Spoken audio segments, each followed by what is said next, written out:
Class 9th, subject mathematics. Topic shown as theorem, part 4 converse. Yus aise part 4 last lecture was for equal chords of a circle. Prove that equal chords of a circle are equidistant from the center. Emuc converse chu ye, emuc statement chu, the chords of a circle which are equidistant from the center are equal. Yus aise last two course tat maz os aise equal chords dit taman yus distance center pet so aise hawi equidistant. मगर ये equidistant distance दिथ हावन कि यम हसा cards length हसा equal यह अमुक converse last part 4 तो अस नश अकी सर्कल विद सेंटर ओ अत कार्ड गो सी डी कार्ड बे ए बी कार्ड अस प्रूव करन कि chord C D equal to chord A B Use distance from center to the chord यह वनस और हथ यह इक्विडिस्टेंट गो कि गिवन दिथ वनस O P equal to O Q इस ओ पे क्यूस तो ओ पे पीस तक डिस्टेंस यह पान इक्वल तो हावन कि यमन कार्डन दोन हज लेंथ हसा पान इक्वल तो करो solution start image गोडनथाई गो गिवन a circle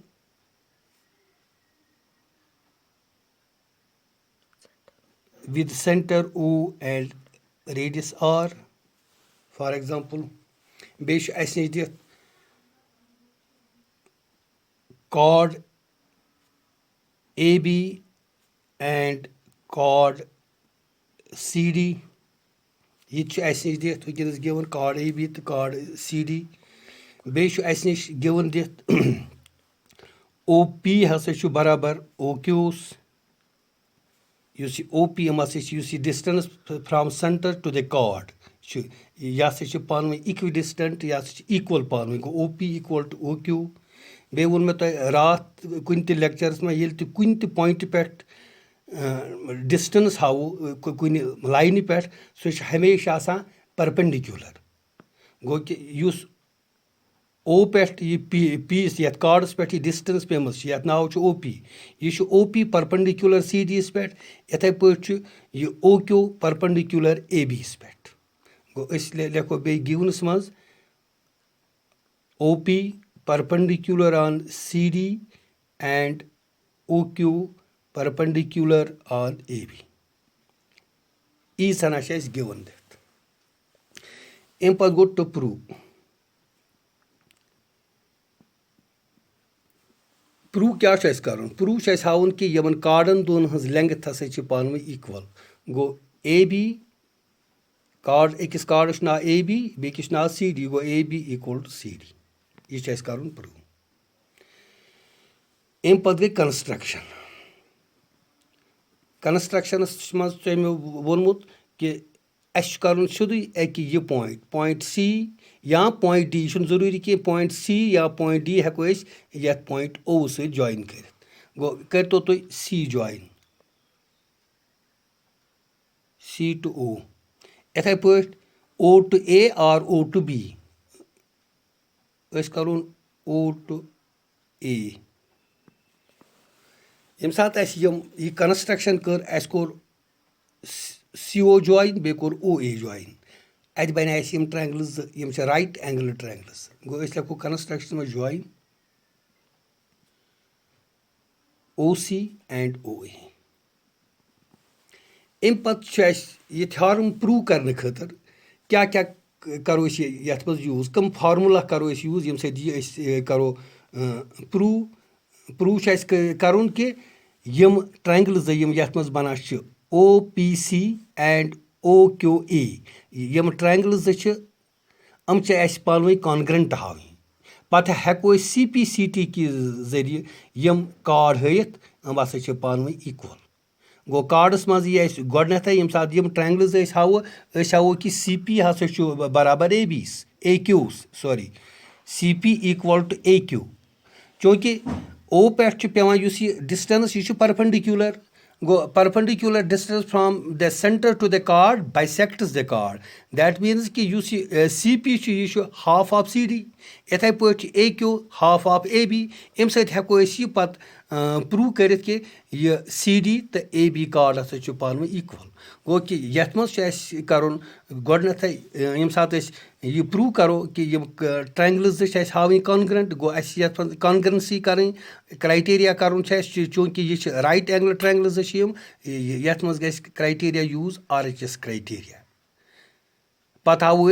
CPCT कि जरिए कि CP तो AQ हसा पानवे बराबर तो पत करो हु हारम कि perpendicular from centre to the chord bisects the chord तम सत हेको यम कार्ड दोन हज लेंथ पानवे इक्वल हयित गो लेखो तेल प्रूफ्स मज नमो कि यम ट्रायंगल आ गई triangle OPC and triangle OQE अमन दोन ट्रायंगलन मज क्या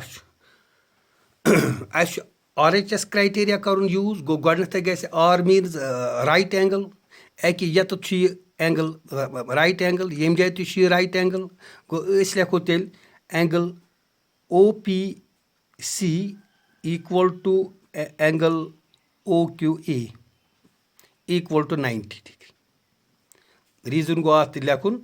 OP perpendicular on CD and OQ perpendicular on AB गो म्यूल R अम पत यह पता कि OC equal to OA OC equal to OA यह क्या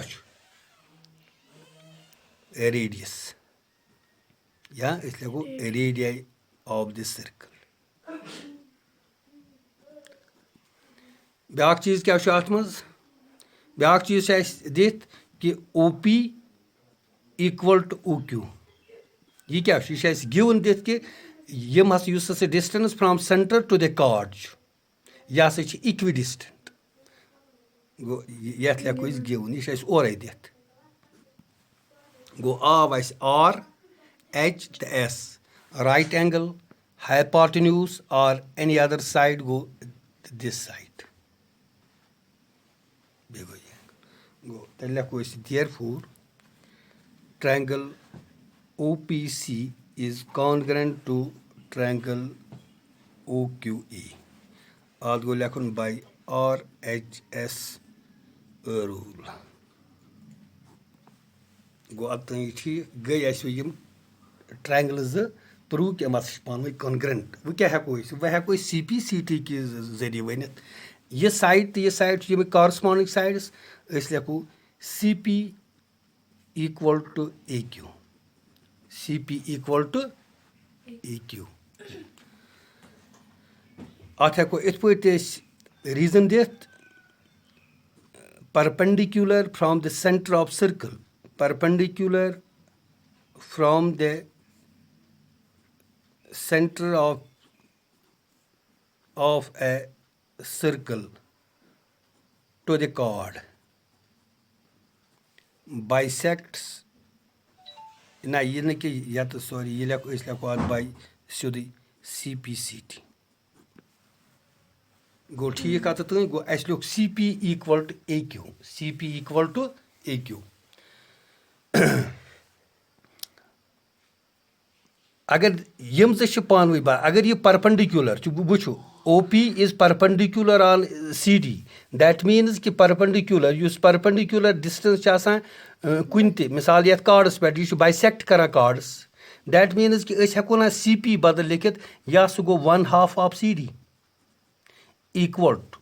CP यम CD युक हाफ इथे पे AQ AB युक हाफ गो 1/2 ऑफ AB आत गो लेखुन यह perpendicular from the center of a circle to the chord bisects the chord. Yeli yem chorduk half यमन कार्डन दोन हुंद हाफ छु पानवे इक्वल दैट मीन्स कार्डन फुल लेंथ तैस पानवे इक्वल गो कि